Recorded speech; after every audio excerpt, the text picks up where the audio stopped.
everyone. This morning, as you know, we just read from Sefer Bemidbar, which translates in English to the Book of Numbers. Now, why is it called the Book of Numbers? Well, because as we just read, the whole Parshat is essentially centered around the taking of a census. There's the counting of people and the counting of tribes, the appointment of the heads of those tribes. My teacher, Rabbi Ed Feinstein, used to say, this Parsha is dreadfully boring. I don't know if he's exactly wrong. It seems to read like a bunch of old data entries. But even though this Parsha is not the most exciting, it is typically read adjacent to the holiday of Shavuot, which I think adds a little more energy, a little more ruach to the tradition, specifically because we get to eat cheesecake, study Torah all night, and read from the book of Ruth. The book of Ruth is a very interesting book of the Tanakh. But I also think Ruth is religiously important to our tradition because theologically, Ruth introduces several ideas that are not really discussed at length in any of the previous books of what we consider Jewish canon. In the story, we are introduced to two female protagonists, the first of whom is a woman named Naomi, and we're told that she was married to a man named Elimelech, but he dies early on in the story, leaving Naomi and her daughter-in-law, Ruth, whose husband has likewise died, we're told, leaving them to fend for themselves.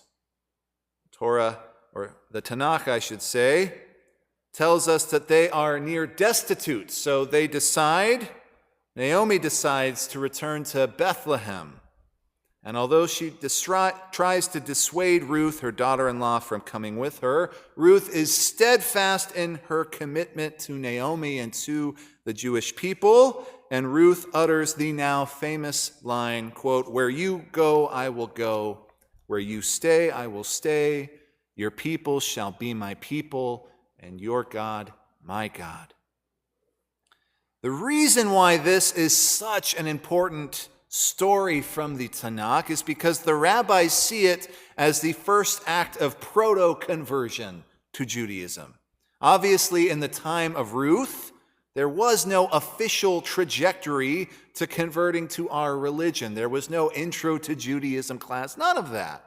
So the sages take her declaration of, "Your people shall be my people." They take this as an act of her committing herself to Am Yisrael, the Jewish people. And therefore, they say in that sacred moment, when she uttered those precious words, she officially converted to Judaism. I want to take a moment and talk about conversion. I happen to know a little bit about it.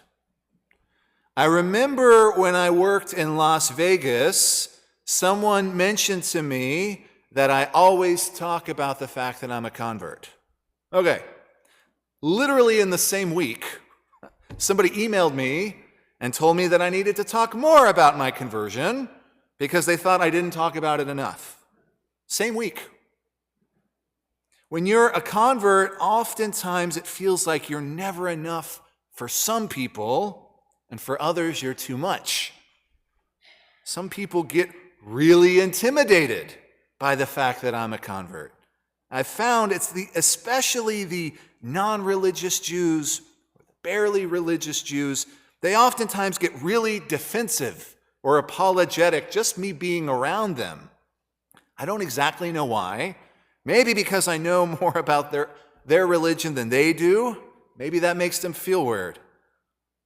Another group of people that can get really intimidated or weirded out with converts are the super religious Jews, or the ones that pretend to be super religious. My Orthodox colleagues are sometimes unsure with what to do with me, because on the one hand, I sit on a rabbinic panel with them, and I help them decide the halakhic principles that govern the Jewish community of San Antonio. But yet, if I were to go to their synagogue, I would not be able to get an aliyah. But I'm far from the only convert in town. In fact, I hear we have some at this shul. There might even be some in this room right now. Dun, dun, dun. Look out. No. Can I brag about our converts for a minute? Thank you. I was going to do it anyway, but thank you. I want to share with you something I noticed several months ago. There was one Shabbat a while back, I don't remember when. For whatever reason, we didn't have a ton of Saturday attendance that day. It was a Friday weekend.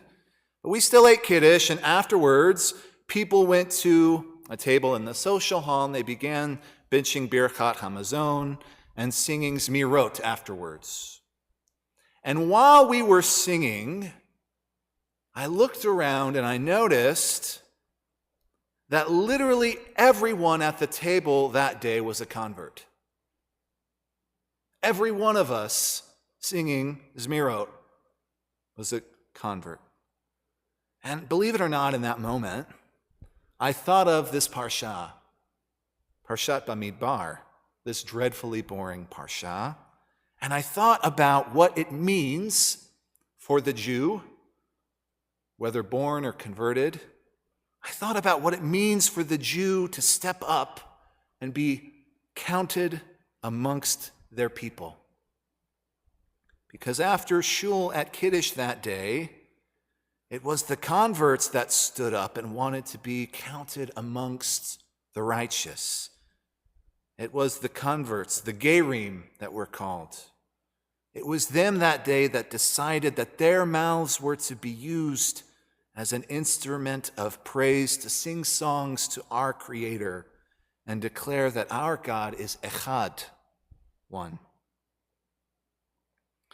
While I was in Boston on Sunday attending the ordination of our own Rabbi Kaplinsky, I was unfortunately unable to be at our cemetery. We have two. There's one off of Austin Highway, and many people went to assist with the putting of flags on veterans' graves. As a side note, I just want to reiterate that I have always been so proud of the fact that we do this here at our shul. I think it's a beautiful tradition that we do, an incredible mitzvah on behalf of our fallen heroes. I'm told that there were many volunteers that helped with the planting of flags out there. Thank you to those who helped. And when it came time to go to the older cemetery downtown, Leah, our director of operations, who's not Jewish but is incredibly wonderful, she asked if anybody would go with her to our older cemetery to also plant flags. But it seemed like when she asked this, everybody decided it was time to go home, which was totally acceptable. After all, they'd planted flags in the heat all morning. But she said one guy went with her. I don't want to embarrass this person, so I won't mention his name. I won't point him out. But I'll tell you that he's in the process of converting here at Agudas. Leah and this wonderful proto-Jewish soul drove downtown to our old cemetery, and they spent even more of their afternoon doing kavod hamet, honoring the dead, even though neither of them are Jewish themselves. It's as if they too said, "Where you go, I will go." Now, I want to be clear, the purpose of this sermon is not to bash anyone or accuse anyone or make anyone feel less than or make anyone feel like they haven't done enough, because we all do so much. And I want you to know certainly I'm not picking on or diminishing those of you who were born Jewish. I love you all too. I really do. But perhaps I am sharing a similar sentiment from the rabbis and the sages who say in Midrash Tanchuma, they say, quote, "Dearer to God is the convert who has come of their own accord than all of the Israelites who stood at Mount Sinai to receive Torah." Now that is a powerful statement. The rabbis are essentially saying that someone who chooses Judaism without hearing the thunder at Mount Sinai, without witnessing the splitting of the sea, they are the ones who are especially beloved by HaKadosh Baruch Hu. Why? Because the sages say, therefore, their faith is not born out of miracles or inheritance, but rather of soul-searching, sacrifice, and conviction of the truth. Elsewhere, the Talmud, Yevamot 47b, the rabbis teach us that when a prospective convert comes before a Beit Din, a rabbinic court, they are first to make clear the weight of commandments to the convert. They're supposed to tell them of the difficulties of Jewish life and the hostility that sometimes accompanies the Jewish identity. And the rabbis say, if, after you've told them all of these things, they still persist and they want to join our people, the sages tell us we are commanded to accept them immediately, lovingly, and fully. The Gemara says, quote, as soon as they immerse in a mikveh and accept the commandments, the mitzvot, they are a Jew in every respect. Now, in conclusion, it's important not to romanticize conversion. It's a serious process with challenges and responsibilities. But most importantly, I want to reiterate what the Talmud says, that the process of conversion ends with full inclusion, equal status, and a divine love for the Jewish people. And that includes our responsibility to extend warmth, friendship, and acceptance to Gerim, to converts, not just in halakhic theory, but in daily reality. So to our converts, I heard that you're in this room, I say, you are a part of us, not because you were not born into this people, but you're a part of us because you chose to be chosen, and because we are better for that decision. And for the Jews who had the privilege of being born into this tradition, I hope our story and our struggles encourage you in your faith to be the best Jewish version of yourself you can be, because it was your ancestors that we adopted, and we look to you to welcome us. And to all of us at this beloved shul, I say, we are all obligated to stand up and be counted amongst our people. Our ancestors did it in the book of Bemidbar, and so too will we. And I, for one, can say with all sincerity, there's no one else I'd rather be counted with than the Jews of Agudas Achim here in San Antonio, Texas.